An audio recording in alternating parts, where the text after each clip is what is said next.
Good morning. I'm Pauline Verzosa. It is Monday, the 21st of July, and we're bringing you Morning Matters because your mornings matter. Now let's get to the stories that matter today. 5 fatalities have been recorded due to the combined impact of Tropical Storm Crising and the southwest monsoon. The weather disturbances have impacted over 370,000 people in several regions.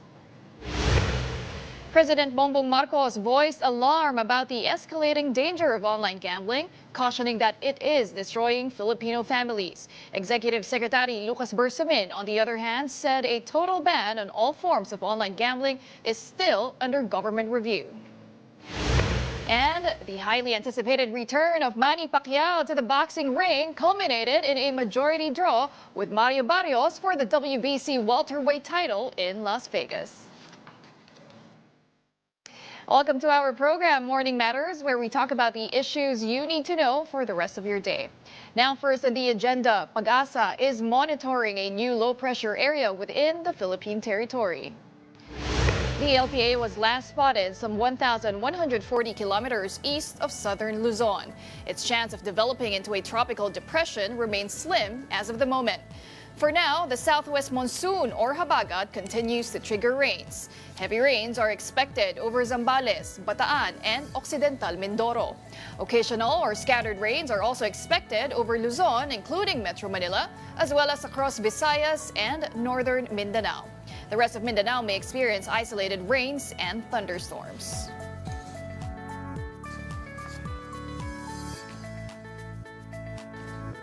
Well, the combined effects of Tropical Storm Crising and the southwest monsoon have left 5 people dead and affected more than 370,000 residents across several regions. Here's the report. The National Disaster Risk Reduction and Management Council, or NDRRMC, reported that 3 individuals died and 3 others were injured due to the combined effects of severe Tropical Storm Crising and the southwest monsoon. Meanwhile, 3 people remain missing. The NDRRMC noted that casualty figures are still undergoing validation. As of Sunday, over 370,000 individuals have been affected across several regions, with 48,382 people evacuated. The NDRRMC also reported 410 damaged homes, 344 partially damaged, and 66 totally destroyed. Infrastructure losses are estimated at 11.5 million pesos. In Cagayan, heavy rains caused flooding in multiple areas, including the town of Santa Teresita. According to the Santa Teresita LGU, 3 rivers in the town overflowed: the Bakak, Dungego-Lasing, and Mission Rivers. In Bugay Town, 10 out of its 30 barangays were also flooded. The Bugay LGU ordered a forced harvest of fish from local fish cages, particularly malaga or rabbit fish, after an influx of fresh water into the river system disrupted salinity levels in the fish farms. The Bugay LGU has since appealed to the national government for help in dredging the local river, which they say contributes to flooding in the area. Dami ng fresh water na bumaba dito sa ilog natin. Totally naging fresh yung ilog natin, mamamatay na. Nagsisimatayan na itong mga alaga natin. So force harvest, hanguin mo habang buhay para mabenta natin. According to the Provincial Disaster Risk Reduction and Management Office, more than 2,000 farmers and fishermen in Cagayan were affected. The total estimated agricultural damage now stands at 17.6 million pesos. Meanwhile, 3 towns in Batangas are now studying the possibility of declaring a state of calamity due to the combined impact of Tropical Storm Crising and fears over the missing sabongeros. Here's the report. The fish being sold along Barangay Sampaloc in Talisay, Batangas are now literally just being swarmed by flies. Due to the scare over the missing cockfighting enthusiast, hardly anyone wants to eat fish caught from Taal Lake. But beyond the losses, the bigger issue is the deepening fear among small-time vendors. Many of them are now trapped in debt or resorting to informal lending known as 5-6. Mas lalo pong magigipit ang pagtitinda. Kung kukuha ka pa ng 5-6, dagdag pang iisipin mo. Paano kung walang benta, wala kang maihulog sa 5-6? People like China are the reason why the local government of Talisay is considering declaring a state of calamity. On top of that, the fishers and vendors are still reeling from the Taal volcano eruption and tropical storm Crising. Even tourists were reportedly scared off when the search for the missing sabongeros began in Talisay. Maliit lang ang bayan ng Talisay. Kung noong mga panahong iyon, isasabihin dito, dinadala, ay kakalat at kakalat yan dito. In Agoncillo, also in Batangas, around 300 fishermen are affected by the missing sabongero issue and the series of storms. The local government there is also studying the possibility of declaring a state of calamity. Umpisa pa nung Karina, marami na kaming naging damage, tapos Christine, sobrang laki. Kaya parang yung hindi naayos ay ganun lang. Parang sabi ko nga kanina, parang it's a vicious cycle na aayusin namin, babagyo, eto na naman. Over the weekend, the diving team resumed its search, this time using an underwater drone to scour a 300-meter by 300-meter area. Updates on any new findings are expected soon. And now let's get the latest from Pag-asa weather forecaster Ana Clauren. Good morning, Ana. Umalis na nga ng Philippine Air Responsibility itong si Tropical Storm Crising. But what is our weather outlook for today? Tuloy-tuloy pa rin ba ang pagulan? Yes po, ngayong araw po dahil sa Habagat ay tuloy-tuloy pa rin yung mga pagulan na inaasahan natin. May mga bugso-bugso pa rin na mga pagulan o medyo may kalakasan pa rin yung mga pagulan na inaasahan natin sa may Zambales, Bataan at Occidental Mindoro. At ganoon din po dito sa Metro Manila, Ilocos Region, Benguet, Tarlac, Pampanga, Bulacan, Cavite, Laguna, Batangas, Rizal at Oriental Mindoro ay may mga occasional rains pa rin po tayong inaasahan maghapon. And then the rest of Luzon and then Visayas, pati na rin po itong Zamboanga Peninsula at Northern Mindanao. Cloudy pa rin po ang panahon dyan maghapon. May mga kalat-kalat na mga pag-ulan pa rin na inaasahan, dala ng Habagat. But the rest of Mindanao po, generally ay improving weather condition, inaasahan po natin ngayong araw. Pero Ana, how long should we expect itong southwest monsoon or yung Habagat nga to persist dito sa bansa? Yes po, halos whole week po natin inaasahan na magpe-prevail po itong Habagat sa ating bansa na kung saan nga meron tayo minomonitor na low pressure area ngayon na sa may silangang bahagi po ng Southern Luzon at malayo naman po ito at wala pong direct effect in any parts of our country pero yun nga po, inaasahan natin na itong LPA na to ang magpapairal o yung patuloy na magpapairal ng Habagat po sa buong bahagi na ating kapuluan. So halos whole week ay maulan na panahon pa rin po yung ating naasahan. Ana, paki-explain lang din because initially yung direksyon ni Tropical Storm Crising was west-northwestward. Pero matindi yung pag-ulan na naranasan pati na rin sa Visayas at Mindanao. Can you explain paano nga ba nag-i-interact yung southwest monsoon doon sa mga tropical storm katulad ni Crising? Yes po, kapag may bagyo po kasi tayo, so located nga po ito din sa may sa eastern section po na ating bansa, no. So yung Habagat naman ay galing po sa may yung Habagat po ay yun po yung hangin na galing sa timog kanluran. So southwesterly po yung hangin niya na kung saan kapag meron po tayong isang bagyo or isang sirkulasyon na minomonitor, lahat po ng hangin ay papunta po sa kanya. So yung hangin na yung characteristic po ng southwest monsoon o Habagat ay moist air po or moist yung hangin na dala po nito, warm and moist air na kung saan ay kapag ganyan po yung hangin na nakakarating sa ating bansa ay mataas po yung tsansa na magdulot po ito ng mga pag-ulan. So kapag yung bagyo po natin ay nasa tulad ng Crising, nasa tropical storm category. So nakakahatak po ito ng Habagat. So na-enhance niya po yung mga pag-ulan na dala po nito at ang naapektuhan nga ay yung kanlurang bahagi na ating bansa. And Ana, itong LPA na minomonitor ngayon ng Pag-asa na nakikita nga tatama sa Southern Luzon, may chance bang maging tropical storm din ito? Opo, di po natin siya inaasahan na tatama po sa may Southern Luzon, pero yung location niya po ngayon ay western section ng Southern Luzon, nasa around 1,140 km east po ng southeastern Luzon. So habang kikilos po ito pa west-northwestward pero malayo pa rin po sa ating bansa. So sa ngayon, di po natin naasahan na magkakaroon po ito ng epekto po sa anumang bahagi ng ating kapuluan, pero yung Habagat po yung ating monitor. At we're not ruling out yung possibility na sa middle or halos or Wednesday, Thursday, posible po itong kumbaga ay mas tataas po yung chance nito na maging isang bagyo. That's why we advise the public to continue monitoring po for the updates po regarding this LPA. Alright, maraming salamat para sa update na yan. That was Pagasa weather forecaster, Ana Cloren. When we return, let's discuss further the extent of damages brought by the combined effects of Tropical Storm Crising and the southwest monsoon. Don't go away. We will be back with more stories after the break.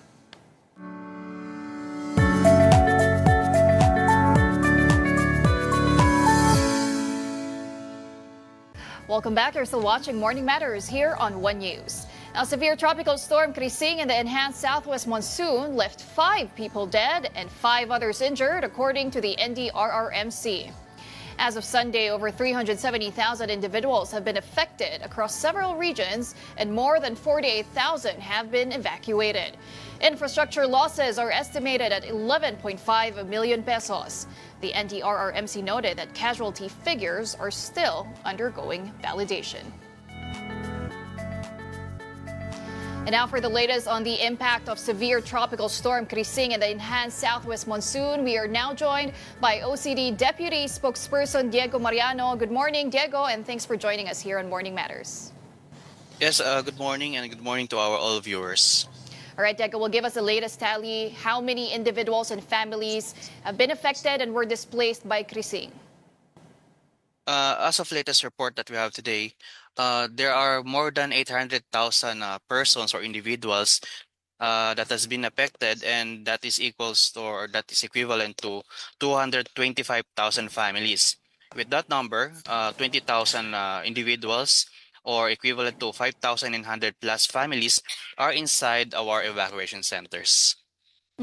Well, Diego, you did mention 800,000 individuals affected. That's quite a large number. What's the situation like in evacuation centers? Okay, for our all evacuation centers, all assistance are provided by our LGUs, and it is augmented by DSWD and Office of Civil Defense. So all the needs of our evacuees are all provided for by the LGUs and other other national government agencies. But is there assistance available also for families and persons who are not in evacuation centers but were still affected by the storm? Yes, all assistance are provided to those who needed it. So even those who are staying to their relatives, or also to those who are staying in their friends, all assistance are also being provided for. But of course, those who are inside evacuation centers are those who will be given the assistance primarily because the location is easily can be accessed. And Diego, what is the current estimate on the damage on infrastructure and agriculture following the onslaught of Tropical Storm Crising? For the damage to infrastructure, we have reported around more than 219 million worth of damage to the infrastructure. That is in Region 1 and Region 6, and some of them are flood control infrastructure. Then for our agriculture, we have Department of Agriculture have reported around 53 million worth of damage, and that is composed of rice, high value crops, and livestock. What really surprised a lot of people, because the direction of Crising was west-northwestward, but it also hit other regions in Visayas and Mindanao. Are there any particular areas, Diego, where damage has been more severe or even unexpected? Because the weather disturbance or the weather system that we have experienced is not only the the tropical cyclone Crising, but we have also experienced the southwest monsoon or hanging Habagat. This southwest monsoon was enhanced and was being pulled by tropical cyclone Crising. So other parts other than the northern Luzon was also affected, which includes parts of Visayas and parts of Mindanao, where in Visayas, the most heavily affected was the Region 6 and the Negros Island region, because most of the parts of southwest monsoon is also in that area. What about contingency plans, Diego, to restore communications and electricity? Which areas are currently the priority for the OCD in terms of that?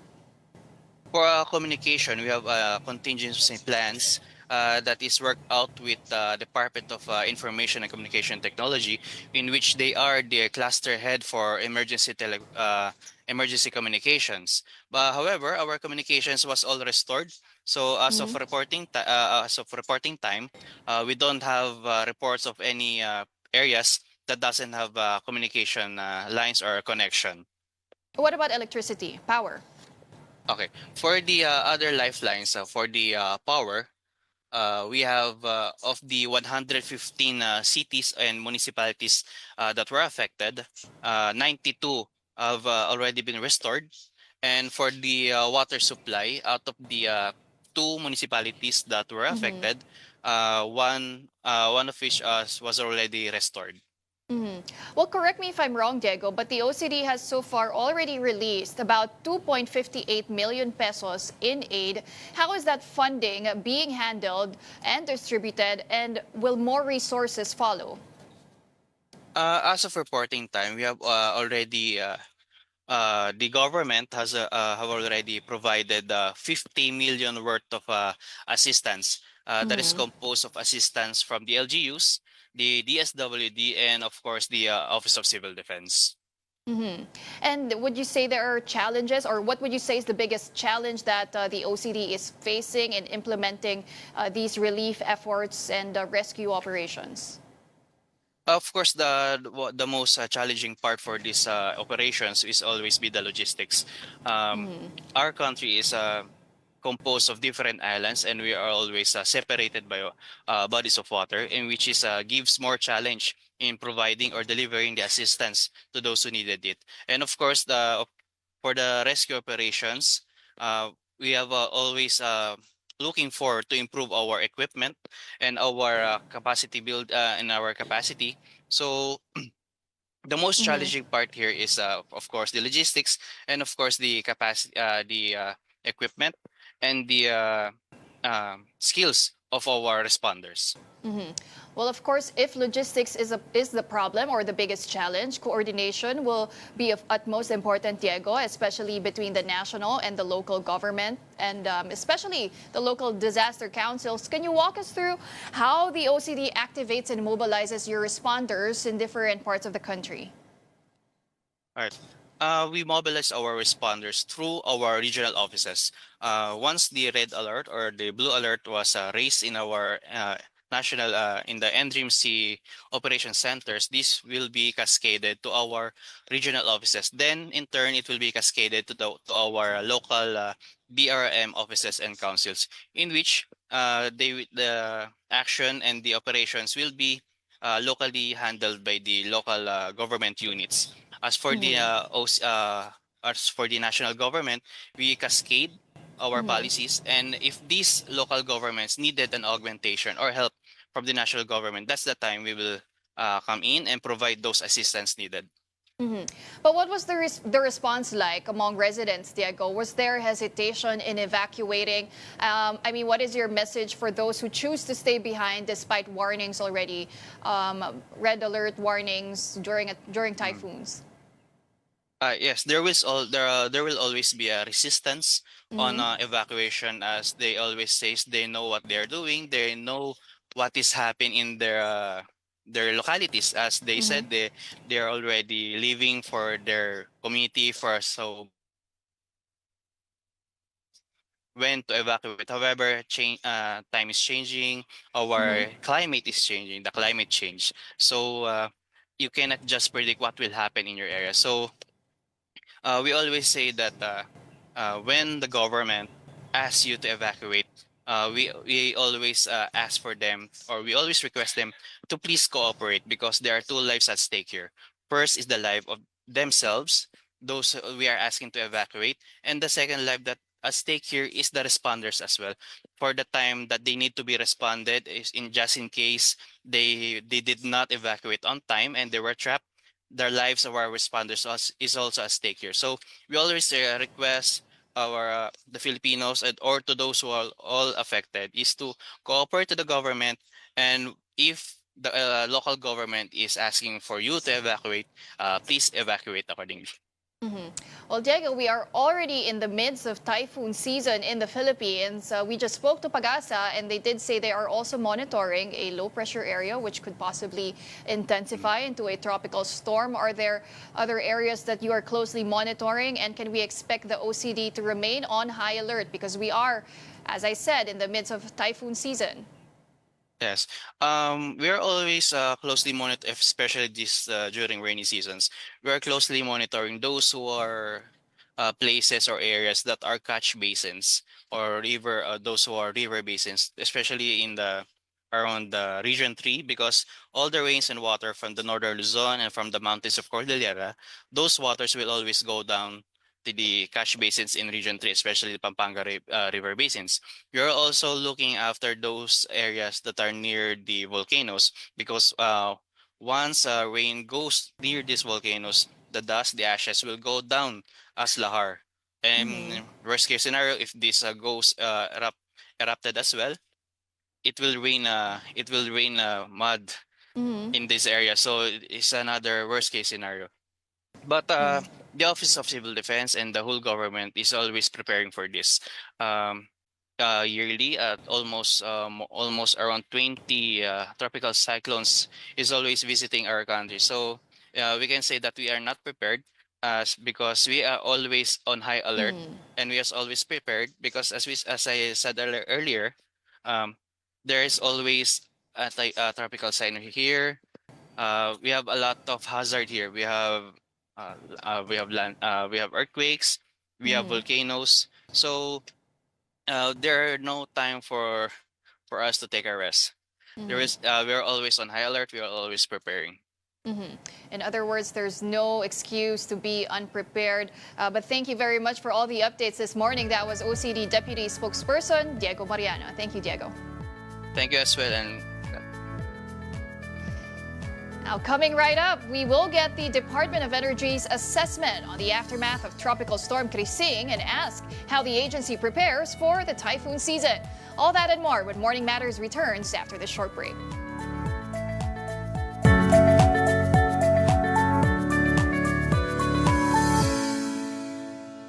Good morning and welcome back. I'm Pauline Berzosa. And here at Morning Matters, we talk about the most pressing issues and give you the context behind the headlines.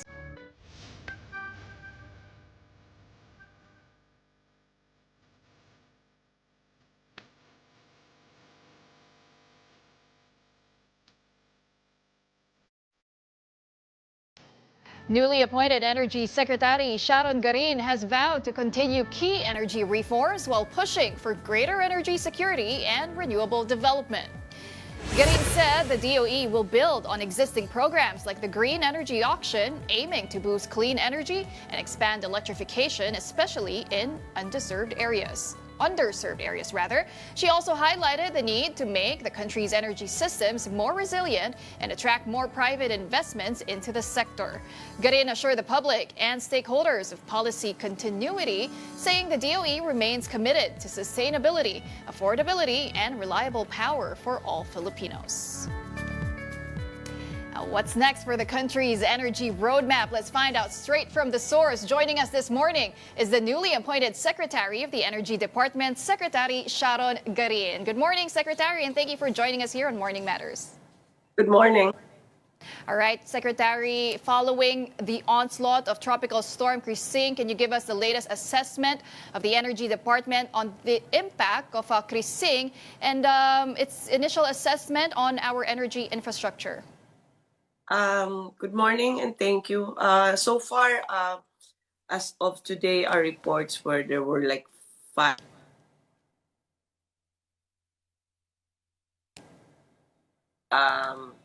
Ilocos Norte, La Union, Abra, Ifugao, and Benguet. Affected sila, but they've been restored na except for Benguet na medyo binabaha pa at nahihirapan pa yung mga tao mag-restore ng electricity. But so far, those are the immediate naman yung response ng mga electric co-ops natin. So far, 20,000 ang affected, pero isa na lang ang natitira ngayon na province na hindi pa namin ma-restore. Secretary, what about power plants, transmission lines, and fuel supply chains all over the country? Are there any of them that were affected by Crising? We have this committee actually under NDRMNC also na in charge yung DOE, which is the Task Force on Energy Resiliency. This is where everybody's nagko-converge, ano? So far, nandiyan na rin yung NGCP, nandiyan din yung mga PNOC natin, NAPOCOR, all those agencies. As far as the reports have been sent to us, normal naman yung operations nila. Like our fuel suppliers are okay, pati yung NGCP natin, transmission natin. Even our upstream industry, it's hindi naman siya affected. So only our distribution lang talaga yung affected sa reports natin. Well, Secretary, can you tell us about the plans of or the contingency plans of the Department of Energy, especially during typhoon season? How do you ensure that there is stable power during and after storms? So like automatic naman yan, like NDRMC, Philippines is one of the best in these situations because we're one of the least emissions in carbon, pero tayo yung pinaka most affected when there's a disaster, So we're always ready, and we're probably one of the best in the world in this kind of situation because we experience it all the time. We're next to Japan. I think we're among the best in the country. So we have our committee that we take charge and we respond immediately. For example, dati taon-taon, buwan-buwan pa ma-restore yung electricity sa mga disaster hit areas. But now in less than a month or even within 24 hours, kung kaya, then we restore it right away. All right, well, Secretary, on other matters, it's only been a week since you took your oath as Energy Secretary. Tell us about your priorities under your leadership. What is your vision for the country's energy landscape? And how would you assess the current state of energy security here in the Philippines? To be in score mo to be a good secretary of DOE has always been the price of electricity, But these things are price of electricity is a long process to make kasi the complications in the industry medyo private driven siya. So we have to make the policies and the policies take time to take effect now. But we will continue with renewable energy as one of our biggest push as mandated by or instructed by the marching orders of the President. Gusto niya mas malinis talaga yung electricity, our power source talaga. So we're pushing for the green energy auction, pang-apat na yata kami, The fourth na. So we'll continue with that. In fact, this last auction, we are oversubscribed. And then we will continue with developing more power source as na indigenous sa atin because as what happened with the Israeli and Iranian conflict, we're affected that as far as supply and price is concerned. So we have plans in time pa ng previous Secretary Popo, in which I served as his undersecretary for 3 years. The policies that we have issued are sound, and we will continue with that. We will continue to implement. So hopefully that will eventually, maybe not that soon, but eventually that will affect the price and push it down. Yes, Secretary, I actually wanted to talk about that fourth round of the green energy auction. As you mentioned, you were oversubscribed, 142 bids qualified for that particular round. What does that indicate about the strong appetite of investors when it comes to green energy here in the Philippines? Halimbawa yung total of, we bid out ground-mounted solar, meaning yun yung nasa ground, nakikita niyo ng mga solar farms. We also, for the first time, we have floating solar, rooftop, and iris. This is yung may combination na ng mga batteries. So, it's sobra-sobra yung interest. In fact, for ground-mounted, I think you can triple yata triple ng offer namin ang nagbid .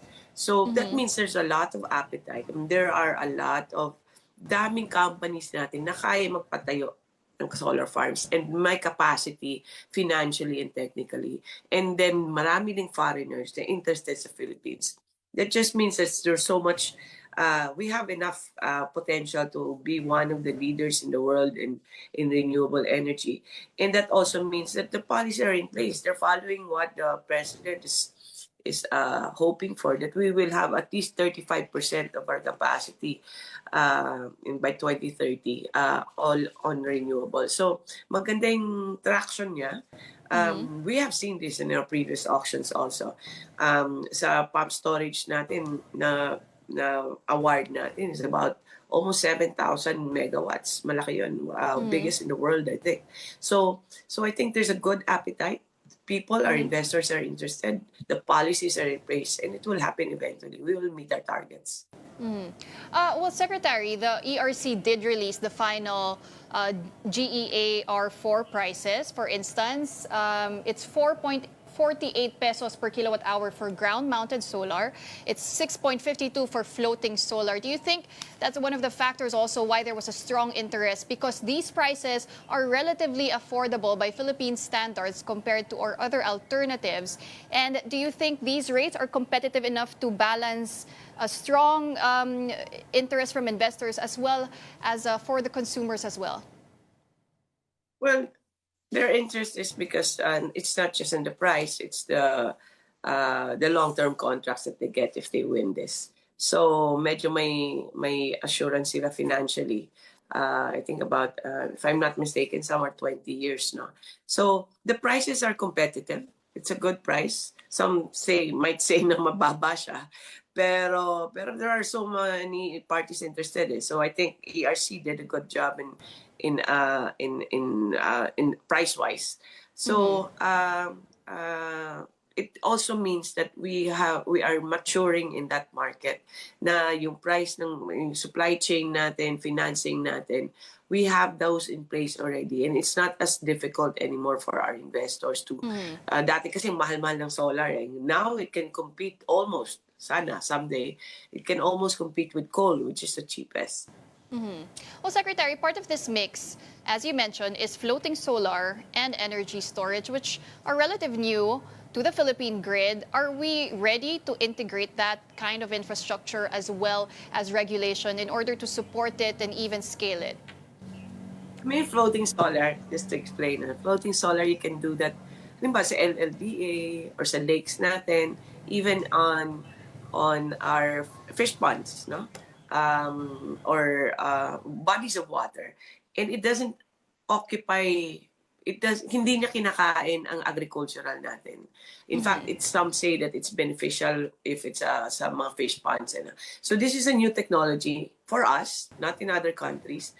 It's more complicated kasi may mga connections ka pa na aayusin dahil galing sa tubig yung and then it has to go on land. But these are new, and even ang construction nito is more complicated. Pero I think our and even the what did you mention, the battery, the storage Energy storage, yes. If your question is it ready for our grid ready? Well, they all get naman system impact study from NGCP before they embark on the project. So, gagawin yung SIS, yun yung tawag. They will check kung pwede ba makakayanan ng grid natin, and they all get naman before they start their project. Well, Secretary, lots of terms, technology being thrown around, but as you mentioned, the question for most Filipinos is mapapababa ba nito ang presyo ng kuryente? So what can Filipinos expect from the green energy auction? Will this lower electricity prices, improve reliability, and expand access across the country? Yes, ma'am. It's complicated. It takes me a long time to explain kasi may complicated talaga yung electricity. But parang simple lang, no? Kung marami tayong nag-green or nagre-renewable or even put up power plants in the Philippines, we have more supply. Mas maraming supply natin.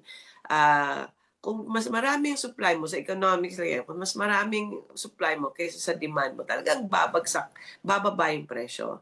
And I think that will happen in the Philippines because sobrang yung interest sa renewable dito. And also we have exploration and other power plants that are being built. New technologies are coming in. So I think eventually, not today, nor tomorrow, but in the future, the market forces, kasi puro private to, hindi namin madiktahan, hindi kami nagdidikta ng how they will charge. That's on the part of BRC. But if dumadami siya, and we have it already at mababa na yung pagbenta nila ng power, then I think eventually, sometime soon, the market forces will react na bababa yung presyo. Well, the government does have a target of 35% of renewable energy by 2030 and even 50% by 2040, which is quite ambitious, but why not, right, Secretary? But in the meantime, you did say on the big story that the original Malampaya gas reserve may only last until 2027 to 2030. So right now, how is the Department of Energy preparing to secure new sources? I understand that there are drilling operations being done right now at Malampaya, Secretary. Yes, 2020, between 2027 to 2030, malapit na yan. 3 years, no? Konti na lang. But in anticipation of that, nung eksakto nung umupo yung presidente, in-extend niya yung contract ng Malampaya. And then in that contract, they were told, okay, this is extended but you have to drill because we know that it was depleting already. So right away, the president reacted to that. Something that should have been done years ago pa. Hinintay pa natin last minute, no?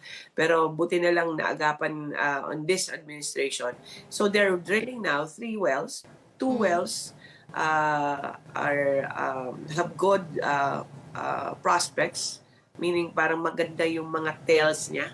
Kasi nagdi-drill na sila ngayon, yung sand na habang nagdi-drill ka, inuhukay mo yan. So they can tell from the pressure, from the rocks that they get from there, na mukhang maganda yung chances niya. And if that happens, now we have sources from those 2 wells, additional sources, then it will extend Malampaya up to 2037. So at least covered tayo doon. And then they're drilling a 3rd one, which will be a new discovery, hopefully, and we're very praying that there will be a new source there.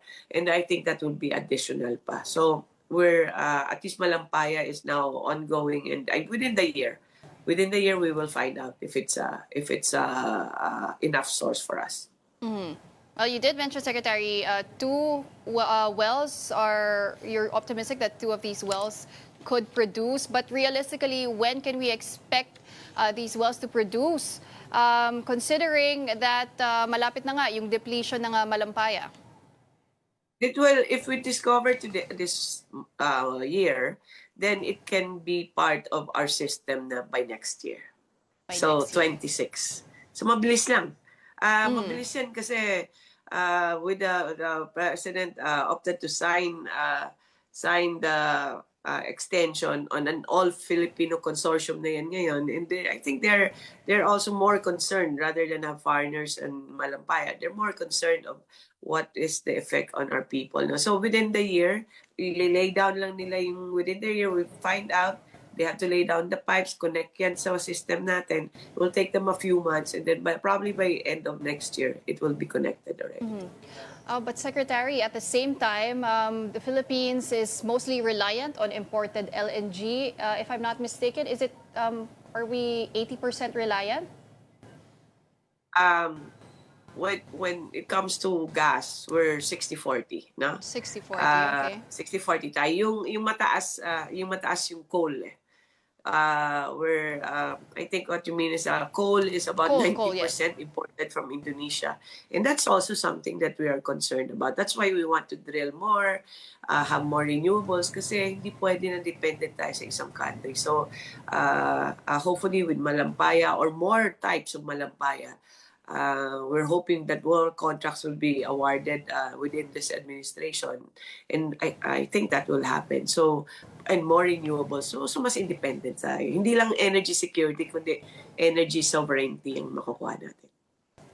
Well, Secretary, you do have 3 years left under your term as Secretary of the Energy Department. What are some of your low-hanging fruits, goals in the next 3 years?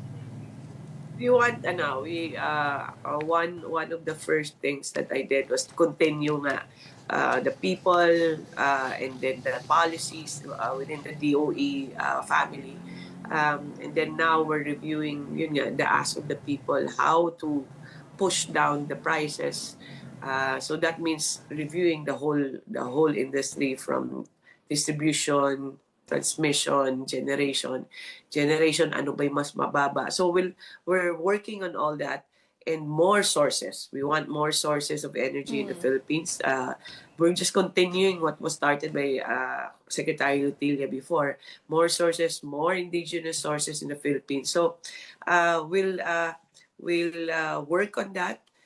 We want to work on what we have started already with Secretary Lutilia and maybe add some more that might improve the energy service in the Philippines. All right. Well, thank you very much for joining us this morning. That was Energy Secretary Sharon Garin. Thank you, Sec. Thank you.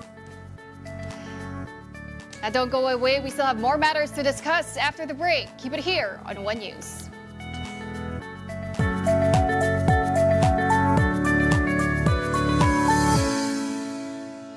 Welcome back. You're still watching Morning Matters here on One News. President Bongbong Marcos is still reviewing the broader implications of banning all forms of online gambling. Well, that's according to his Executive Secretary, Lucas Bersamin. And for the details, let's bring in mobile journalist Julie Baiza, who joins us over the phone. Good morning, Julie. Can you tell us more about Malacanang's statement on e-gambling? Good morning, Pauline. Executive Secretary Lucas Bersamin said that they are still looking into online gambling. Ang sabi niya, they have to see all the ramifications nitong e-gambling bago makapagdesisyon. Si President Marcos naman nagbabala sa epekto ng online gambling. Sa vlog niya kahapon on digitalization, sinabi nga niya na mas madali na yung pagsusugal through digitalization. Kaya nagbabala siya kasi maraming pamilya raw yung nasisira dito, lalo na kung hindi responsable yung paggamit. And that's important, Julie, no? Kasi marami na nga mababatas na gustong magpasa ng batas tungkol sa pagban ng online gambling, and Malacanang has been quite quiet about it in the past few weeks, but this is their statement now. But on a different note, Julie, parang may sinabi rin yung Malacanang sa alleged arrest warrant from the ICC kay Senator Bato. Meron nga ba talagang arrest warrant o wala? Pauline, kinlarify na Executive Secretary Bersamin na walang nilalabas na warrant of arrest ang International Criminal Court against Senator Ronald Bato de la Rosa. Taliwas yan dun sa naunang napaulat na nasabi nga raw ni ES na meron. Pero sakali man daw na merong i-issue yung ICC na arrest warrant at paladaan yan sa Interpol, posibleng gawin din daw ng pamahalaan yung naging proseso ng pag-aresto kay former President Duterte, kasi bahagi pa rin naman daw tayo ng Interpol at tutulong tayo sakaling humingi nga sila ng tulong. Same approach daw yung gagawin, nothing discriminatory. Sabi nga ni ES, hindi daw kasi politically motivated yung magiging move nila. Pero Julie, asan ba galing yung ugong-ugong na may arrest warrant nga daw galing sa ICC? And why did the ES Bersamin feel the need to respond to that?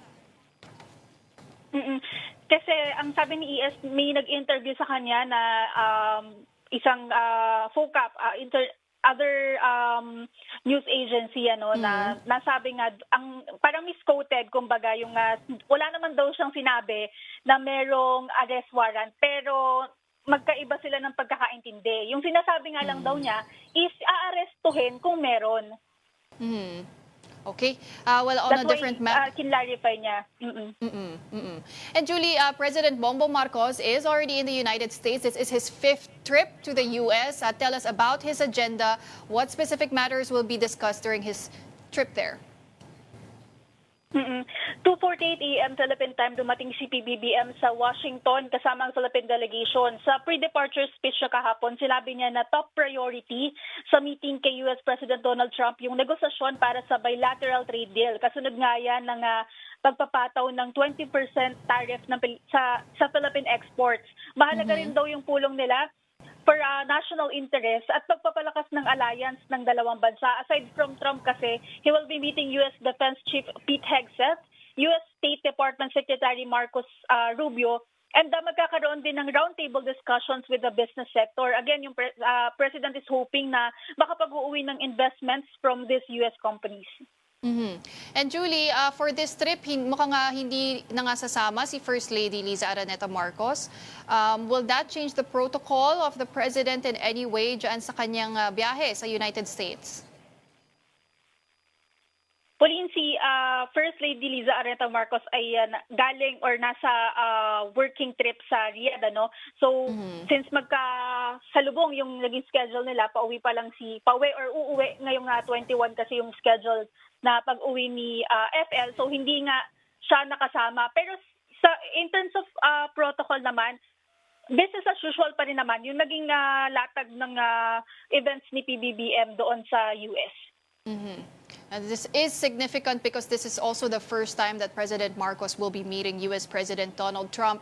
But ang tanong, Julie, this also comes ahead of President Marcos's State of the Nation address on Monday, July 28. So, paano ba siya naghahanda para sa kanyang SONA? Sabi ni ES, personally, very involved daw si BBM with his fourth State of the Nation address. Sinabi na rin niya ni Yusek Claire Castro before na personally talagang si BBM yung naghahanda at pinag-aaralan kung ano yung magiging laman ng SONA niya. Ang sabi ni ES, asahan daw na i-report naman ni BBM kung ano yung nagagawa ng administrasyon. Pero knowing the President, as per him, minsan daw talagang nakafocus or tumututok yan sa isang bagay. So alamin natin kung ano yung magiging naka-main topic ng kanyang SONA ngayon. And ito namang US date, natanong na rin kung makakasama ba ito sa SONA niya. Kung meron daw worth reporting dito sa visit ng Pangulo, asahan daw na maririnig yan. All right, thank you very much for that report. That was mobile journalist Julie Baiza. Meanwhile, only 6 senators have yet to sign a resolution supporting Senator Francis Escudero as Senate President, according to Senate President Pro Tempore Jinggoy Estrada.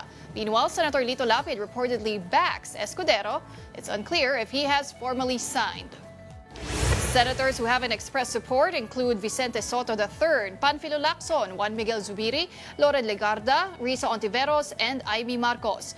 Marcos is the only Duterte bloc member still undecided, despite the group's earlier agreement to back Escudero.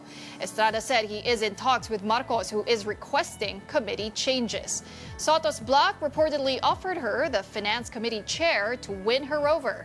Senator Sherwin Gatchalian is also likely to head the Finance Committee, though Estrada noted it's a demanding role. At this point, let's get an update on the latest in the Senate. We have mobile journalist Merimon Reyes. Good morning, Merimon. Ano na ba ang mga development dyan sa Senado?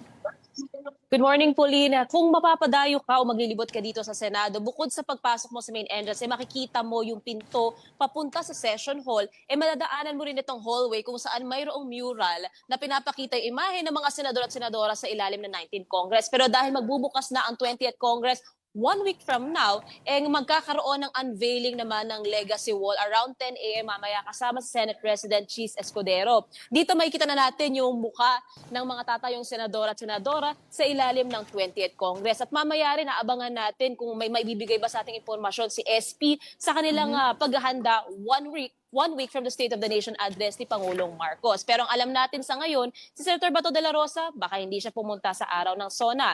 Personal choice nito, ayaw niya raw makipagplastikan sa ilang mga kongresista at may nasabi pa nga raw siya, meron din daw ibang mga tao sa Malacanang na medyo hindi niya magugustuhan na makita o makasama nga sa araw ng SONA. Pero for the other senators naman, asahan natin yung kanilang attendance. At yung ilan sa inaasahan nila sa SONA, sana nga raw mapag-usapan ng online gambling. Kasama na rin dito ang nasabi naman ni Senator J.V. Ejercito para raw magkaroon pa ng mas maraming direct foreign investors, sana rin daw matalakay ang energy and infrastructure. Pauline. Marybon, on the sidelines, napapag-usapan pa rin ba ang impeachment, pati na rin ang Senate presidency at mga committee chairmanships? Tama yan, Pauline. Magkakaroon kasi ng botohan sa Senate, sa liderato. Pero sa nakikita nga natin, nasa majority na talaga yung pumirma sa resolusyon at nagpapakita ng kanilang suporta para kay SP para mapanatili bilang Senate President. Pero pagdating dito sa impeachment, asahan natin na si Senator Bato de la Rosa mag-move na ng kanyang motion na magkaroon nga raw ng paglilinaw sa jurisdiction ng Senado ng 20th Congress kung nais ba nilang ipagpatuloy o maging binded sa actions ng 19th Congress. At nilinaw niya, gagawin niya raw ito i-raise niya raw ito sa Senado at hindi sa Senado bilang impeachment court. By July 28, since ceremonial opening to, by July 29, doon sa kanilang regular sessions, doon natin makikita kung mapapaaga ba yung pagre-reconvene nila bilang impeachment court o tulad ng nabanggit na nila Senator Joel Villanueva, baka 1 week after the SONA magkakaroon na ng reconvening. So that's around August 4. Pero nasabi ni impeachment court spokesperson Attorney Reggie Tunggol, possible din na merong magre-raise naman ng motion na mas mapaaga yung reconvening at yung oath-taking ng mga incoming senators bilang senator judges. So marami-rami ang mangyayari 1 week from now, Pauline. Aabangan natin yan. But for now, thank you very much. That was mobile journalist Merimon Reyes. Now, shifting gears to sports, a majority draw. That's how the much-anticipated comeback fight of Manny Pacquiao against Mario Barrios ended. One judge scored the bout 115-113 for Barrios, but two others had it 114-114. That resulted in a draw that lets the American retain the WBC welterweight title. Despite the rainy weather, hundreds of fans flocked to watch parties, all hoping Pacquiao could once again make history at 46 years old. Many of them were left disappointed by the result, including veteran boxing analyst Ed Tolentino. I thought Manny Pacquiao won that fight. He deserved that WBC belt. I thought yung majority draw decision na yon ay masyadong mali. Mario Barrios showed him so much respect. Medyo hesitant. Kulang na lang magmano itong si Barrios kay Manny Pacquiao. Hesitant siya. Nandun yung left jab pero ayaw niyang i-follow through with the right hand. Well, that was still a good fight. And that wraps up today's episode of Morning Matters. We hope we've given you just the right start to your morning. Let's make this day matter. I'm Pauline Verzosa, sitting in for Gretchen Ho. We are One News, all sides, all the time.